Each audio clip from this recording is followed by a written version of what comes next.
Two-time Olympic gold medalist na si Carlos Yulo, pinasalamatan ang ama matapos siyang abangan sa Filipino Olympian Heroes Welcome Parade.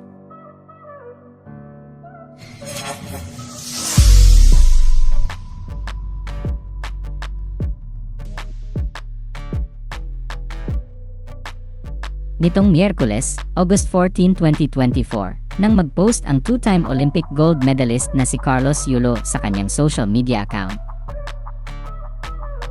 Ito'y matapos siyang abangan ng kanyang amang si Mark Andrew Yulo sa ginanap na Filipino Olympian Heroes Welcome Parade. Kabilang kasi ang ama ni Kaloy sa libu-libong bilang ng mga taong naghintay sa float ng atletang miyembro ng Team Philippines na lumahok sa 2024 Paris Olympics na idinaos sa Paris, France. Kitang-kita sa livestream ng RTVM ang banner na may nakasulat na Kaloy dito, Papa mo, na hawak ng mga kasama ni Mark para madaling makita ng anak nito. Tuwang-tuwa namang nakataas ang mga kamay ni Mark habang buhat siya ng isang kasama. Nakita naman ni Kaloy ang kanyang ama, kaya winagayway niya ang kanyang kamay at sinaluduhan niya rin ito. Nirepost ni Kaloy ang Facebook post ng content creator na si Jack Logan kung saan makikita ang mga litrato na kuha sa naganap na parada. Sa caption ng kanyang shared post, pinasalamatan niya ang kanyang ama at sinabing masaya siya nang makita niya ang ama niya sa parada.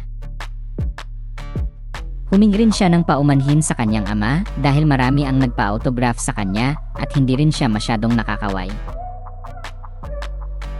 Looking forward naman si Kaloy na makita at makasama niya ang kanyang ama.